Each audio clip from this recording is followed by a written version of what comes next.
We live in a time where visibility has quietly become one of the most powerful forms of validation across digital platforms, social spaces, and modern culture in general. There is an unspoken assumption that what is seen is what matters, and what is unseen may not matter at all.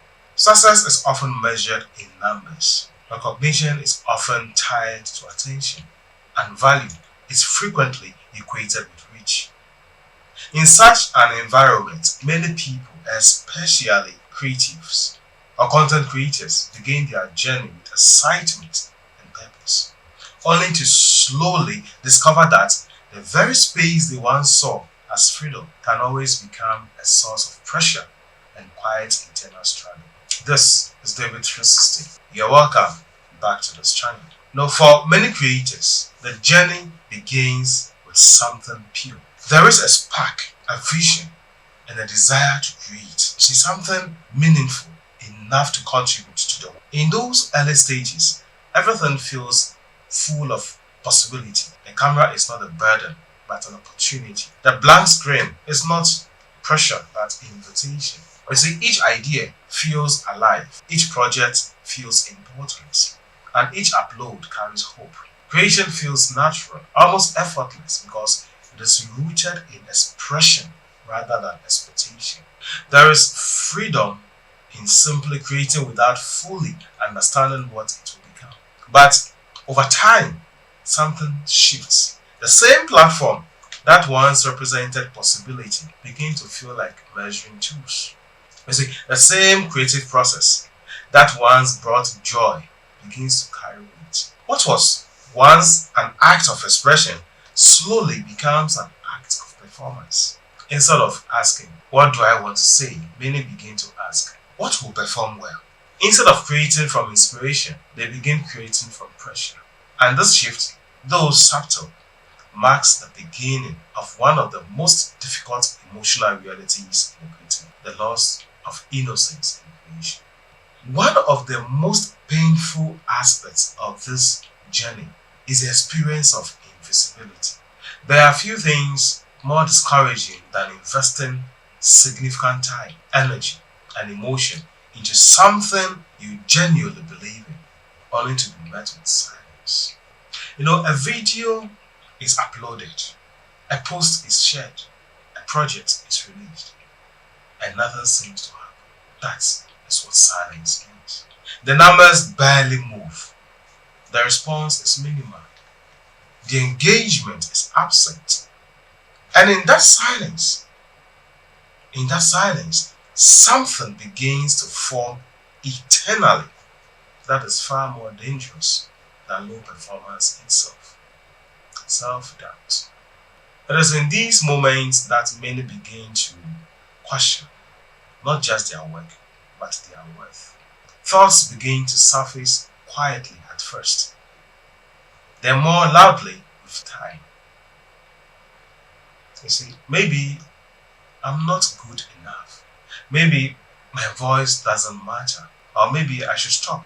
It begins to challenge identity. It blurs the line between visibility and value, leading many to believe that if they are not seen, they are not significant. Yet silence itself is not always a reflection of absence.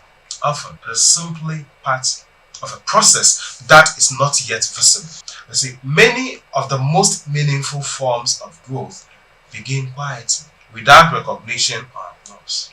Foundations are often laid in unseen places before structures become visible. In the same way, creative growth often begins in seasons where results are not yet apparent, but transformation is still taking place internally. The difficulty lies in trusting what cannot yet be measured. Alongside invisibility, another deeply human struggle emerges within a creative space: comparison.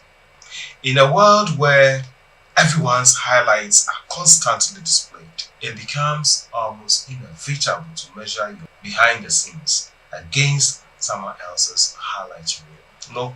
One creator appears to grow overnight, Another seems to land opportunities you have been working toward for years. You see, another gains recognition while you are still trying to find consistency. And without realizing it, the mind begins to shift from creation to evaluation, from expression to competition. That is what happens. You know what? Comparison does not simply make people feel behind, it often makes them feel misplaced.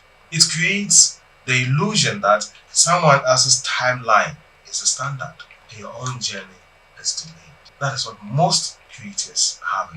As this mindset deepens, creators may begin to alter their voice, imitate trends that do not align with them, or abandon ideas that once felt meaningful. Slowly, authenticity is replaced with adaptation, and expression becomes performance. You copy other people.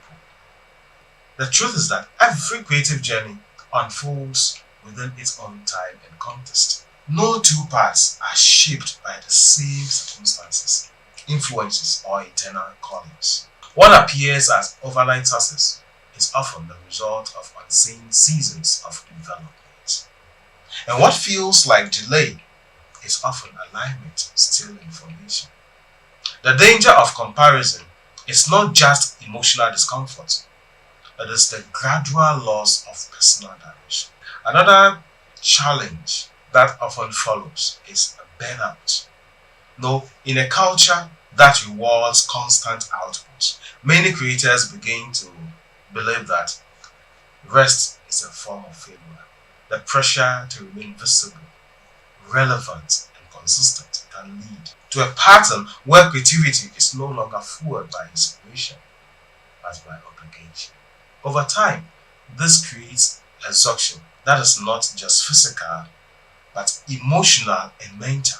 Ideas become harder to access. Motivation begins to fade when it happens that way. What once felt exciting begins to feel mechanical. Burnout rarely announces itself loudly. It builds gradually.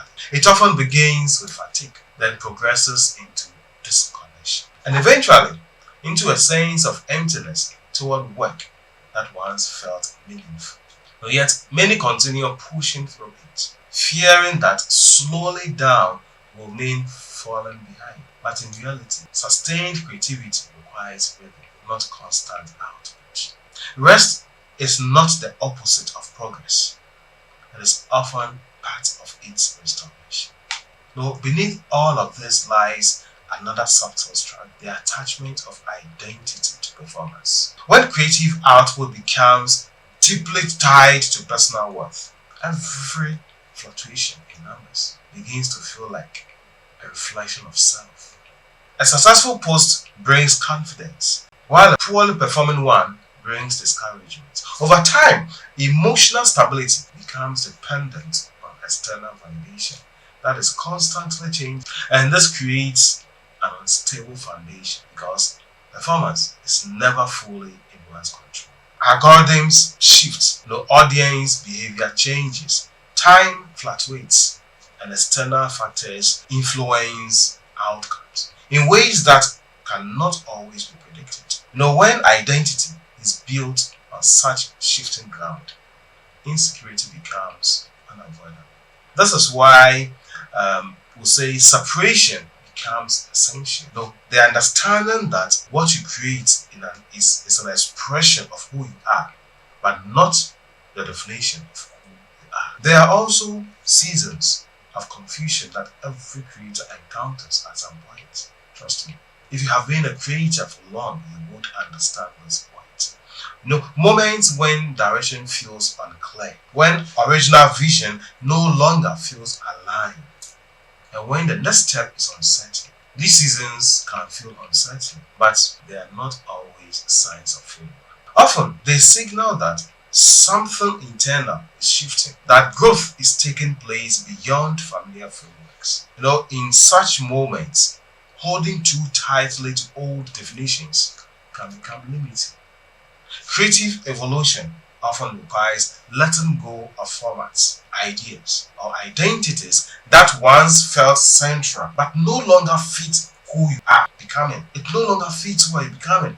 As you develop, as you create constantly, this process is not comfortable actually, because it involves uncertainty and risk, but it is often necessary for deeper alignment. And then there is perhaps the most quietly difficult aspect of the journey. Creation, especially in digital spaces, is often experienced in isolation. Long hours are spent planning, thinking, recording, editing, and refining, often without immediate feedback or shared understanding. Even when surrounded by audiences online, many creators still feel unseen in their real emotional experience. In these moments, the importance of self-kindness becomes clear. Without it, the weight of expectation can become too heavy to sustain. Discipline is important, but so is grace. Growth is important, but so is patience. Not every season will feel productive, and not every effort will immediately show results. Yet, these seasons are not wasted. They are more than formative. When all these experiences are viewed together, visibility, comparison, burnout, confusion, identity struggles, and loneliness, they reveal something deeper about the human condition itself. They reflect our desire to be seen, to matter, to belong, and to create meaning in a world that often measures worth through external outcomes. But beneath all of this remains a quieter truth. Meaning is not always visible, and value is not always measurable. Some of the most important work in life happens in unseen places, in unnoticed seasons, and in moments that carry no immediate recognition. And perhaps this is where a deeper understanding begins to form. Not everything that matters will be seen. Not everything that is unseen lacks significance. And not everything that grows slowly is failing to grow at all. In the end, the journey of creation is not simply about output or visibility. It's about becoming. It's about learning, evolving, and remaining faithful to what is true even in seasons where evidence is limited. It is about continuing to create not only when it is rewarded, but when it is meaningful.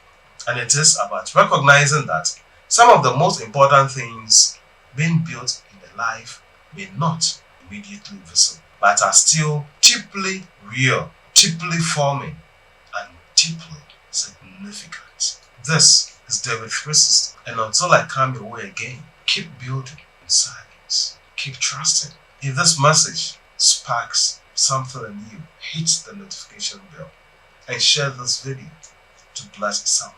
God bless you.